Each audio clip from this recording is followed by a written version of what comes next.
Hola y bienvenido. En nuestro estudio pasado, nosotros nos enfrentamos a las consecuencias de la impureza en medio de la presencia de Dios, algo que nosotros no queremos hacer. Con Dios no se juega, no porque Dios sea malo, sino porque Dios es Dios.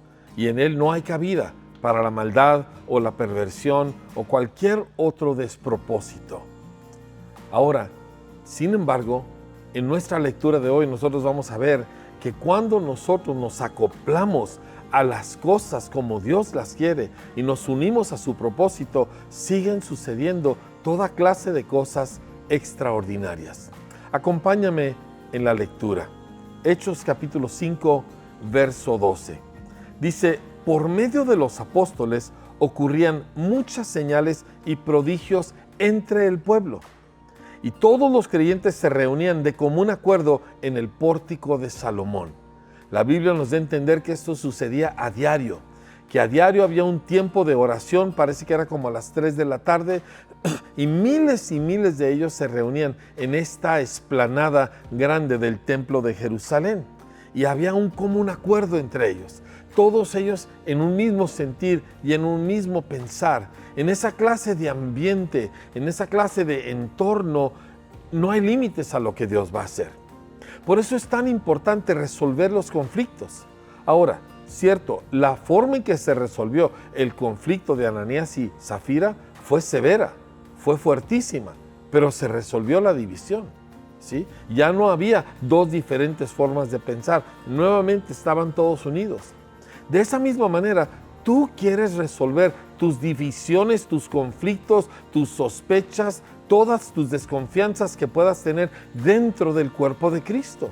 Si es con tu pastor, si es con otro hermano, resuélvelo. ¿Por qué? Una vez que estamos otra vez de acuerdo, una vez que estamos unidos, el poder de Dios no tiene limitantes para manifestarse en nuestro medio. Y esto es lo que vemos nosotros en esta lectura. Todos los creyentes estaban de común acuerdo en el pórtico de Salomón y como resultado no había límites a la manifestación del poder de Dios. Nadie entre el pueblo se atrevía a juntarse con ellos. ¿Por qué? Habían oído lo que le sucedió a Ananías y Zafira. Tienes que comprender que cuando ya hay miles y miles de personas, era un asunto muy popular ir a la reunión.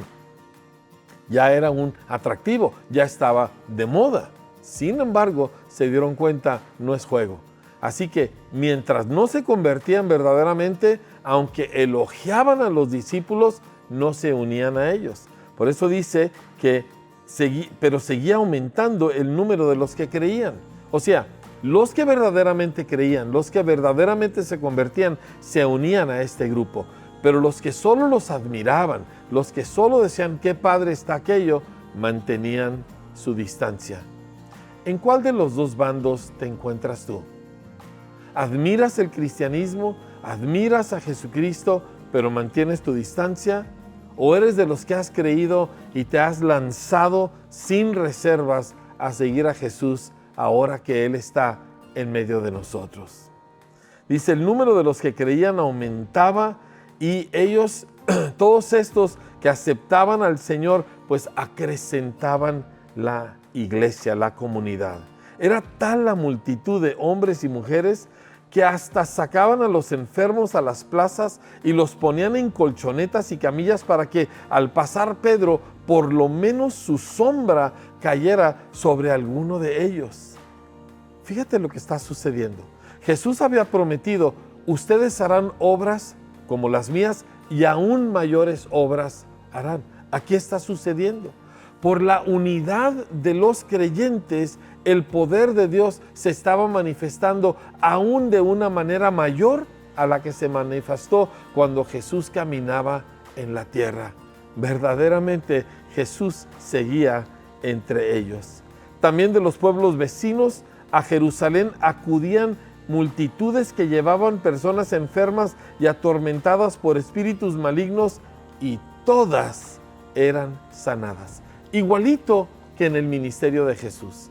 No quedaba uno enfermo, porque Jesús estaba ahí, pero a través de ellos.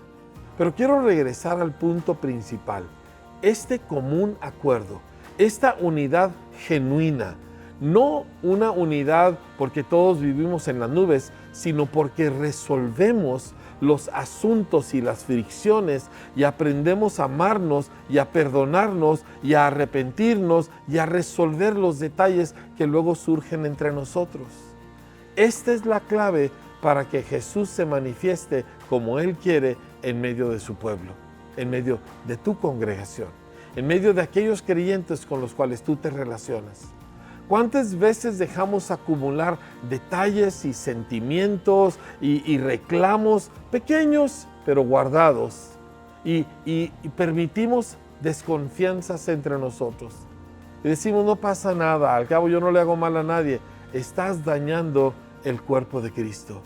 Pero si te atreves a creerle al Señor y a caminar en la unidad real que vemos nosotros en el libro de los Hechos, también veremos las señales y el poder que leemos en este libro. Es tiempo de orar.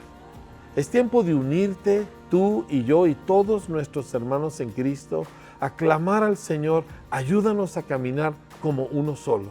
Ayúdanos, Señor, a amar y a perdonar, a pedir perdón cuando necesitamos hacerlo, a caminar en la humildad que nos permite a nosotros estar en común acuerdo. Y entonces, Señor, te veremos en medio de nosotros otra vez.